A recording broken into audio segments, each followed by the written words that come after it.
सबसे पहले news channels पे मैप्स देखना बंद कीजिए।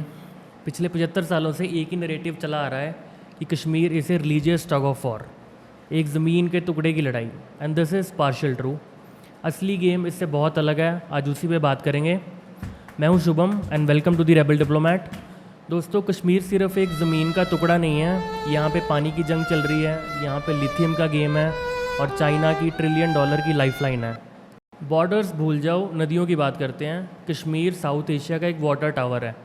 पाकिस्तान की 90% fresh water requirement Indus river system पूरी करती है। उनका एग्रीकल्चर, उनकी फूड सप्लाईज़ और उनका जीना, सारा कुछ इसी पानी से डिसाइड होता है, जो इंडिया कश्मीर में बैठे कंट्रोल करता है। 1960 की इंडस वाटर ट्रीटी के अंडर ये पानी शेयर होता था। सालों तक पाकिस्तान इस ट्रीटी को ढाल की तरह यूज़ करता रहा। जब भी इंडिया ने अपनी रिवर्स पे डैम बनाना चाहा तो पाकिस्तान इंटरनेशनल कोर्ट्स भाग जाता था। But the game just flipped. Pakistan 2026 में फिर से इंटरनेशनल कोर्ट गया, कोर्ट ने रूलिंग दी एंड इंडिया ने उस कोर्ट की रूलिंग को कम्प्लीटली रिजेक्ट कर दिया। इंडिया की मिनिस्ट्री ऑफ एक्सटर्नल अफेयर्स ने पब्लिकली कहा कि this court is illegally constituted, international arbitration यहाँ नहीं चलेगी। और 2025 में after the Pahalgam attack India suspended the Indus water treaty. समझो इस लेवरेज को, इंडिया अपनी वाटर स्टोरेज कैपेसिटी को मैक्सिमाइज़ कर रहा है, ग्लोबल कोर्ट्स को बैक ऑफ होने का सिग्नल दे रहा है। मैसेज क्रिस्टल क्लियर है, अगर पानी चाहिए तो टेररिज्म बंद होना चाहिए। अब ये समझो कि पाकिस्तान ज़मीन पे क्या कर रहा है।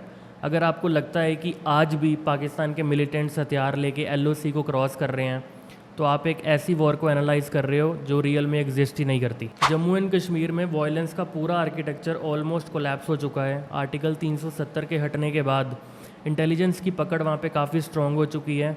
इसलिए ISI ने नॉर्थ कश्मीर से साउथ कश्मीर के पीर पंजाल जंगल में ये वॉर को शिफ्ट कर दिया है। लेकिन पीर पंजाल के जंगल्स क्यों?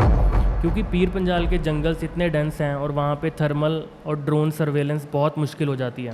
फाइटर्स को बॉर्डर क्रॉस करवाना काफ़ी रिस्की और काफ़ी एक्सपेंसिव हो गया है, इसलिए उन्होंने इंसान भेजने ही बंद कर दिए हैं। अब वो सिर्फ हथियार बेचते हैं।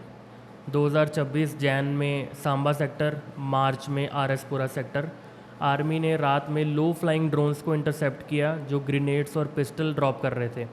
और इन हथियारों को उठाता कौन है? The hybrid terrorist. दोस्तों, हाइब्रिड टेररिस्ट एक ऐसा इंसान है जिसका कोई पुलिस रिकॉर्ड नहीं है। इनके फ़ोन पे एक एनक्रिप्टेड मैसेज आता है, ये अपनी सिविलियन किलिंग करते हैं और अगले दिन अपने कॉलेज, स्कूल या अपने ऑफिस चले जाते हैं। इनको ढूंढना बहुत मुश्किल है और इनकी वजह से पाकिस्तान को मिलती है फुल डिनायाबिलिटी एंड इसकी वजह से ग्राउंड पे फुल टेरर क्रिएट हो जाता है। अब बात करते हैं कि पाकिस्तान सिर्फ जम्मू रीजन को ही डिस्टेबलाइज करने में क्यों लगा है। बात छुपी है ज़मीन के नीचे।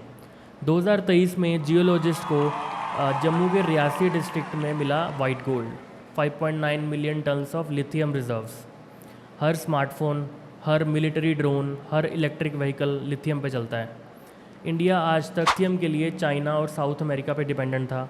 ये अकेला रिज़र्व इंडिया को मैन्युफैक्चरिंग हब बना सकता है। लेकिन लॉजिस्टिक्स समझो, आप मल्टीनेशनल कॉरपोरेशंस और उनकी हैवी मशीनरी को इस इलाके में कैसे लाओगे जब आसपास के पहाड़ों पे हाइब्रिड टेररिस्ट घूम रहे हैं?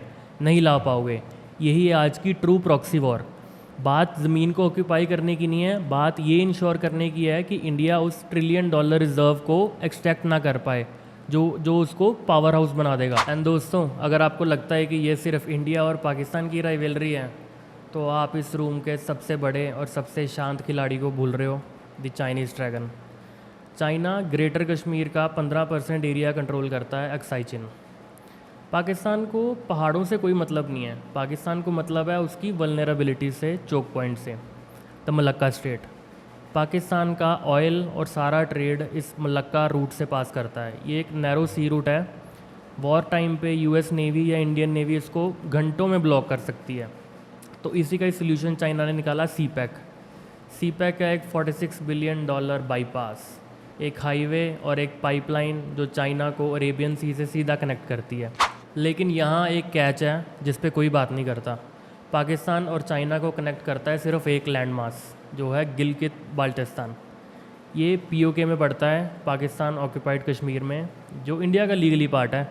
अगर कल को इंडिया कोई मिलिट्री ऑपरेशन करके इस एरिया को वापस ले लेता है, POK को अपना पार्ट बना लेता है, तो चाइना की $1 ट्रिलियन की लाइफलाइन ख़त्म हो जाएगी, चाइना का सपना टूट जाएगा। तो चाइना इसलिए पाकिस्तान को सपोर्ट करता है कि अगर कल को कश्मीर इंडिया के हाथ चला गया, पूरा POK वाला कश्मीर इंडिया के हाथ में चला गया, तो चाइना का $1 ट्रिलियन का सपना टूट जाएगा। और इन सब के बीच उस पानी, लिथियम, चाइनीज़ हाईवे और प्रॉक्सी टेररिज्म के बीच एक खड़ा एक frozen landmass, the Siachen glacier, दुनिया का सबसे ऊंचा और सबसे ठंडा बैटलफील्ड। सियाचिन इंडिया के लिए एक एज है। सियाचिन ग्लेशियर चाइनीज़ आर्मी और पाकिस्तान आर्मी को लिंक होने से रोकता है। अगर कल को सियाचिन पाकिस्तान या चाइना के पास चला जाता है तो इंडिया को 2 फ्रंट वॉर फेस करनी पड़ सकती है। हिमालयस में हाई टी अल्टीमेट वेपन है और अभी हाई ग्राउंड इंडिया के पास है। तो अगली बार अगर कोई कहे कि Kashmir is just a religious conflict तो उन्हें ये वीडियो भेज देना। कश्मीर से कम 1 बिलियन लोगों का पानी गुजरता है, रात में वहाँ ड्रोन्स वेपन्स गिराते हैं, POK से चाइनीज़ हाईवेज निकलते हैं। कश्मीर 21st सेंचुरी का एक जियोपॉलिटिकल हर्ट है। जो इस हर्ट को कंट्रोल करेगा वही फ्यूचर कंट्रोल करेगा। अगर आप ऐसी स्टोरी सुनना चाहते हैं तो please subscribe to my channel. मैं हूँ Shubham the rebel diplomat and keep questioning the narrative. I will see you in the next one. Thank you.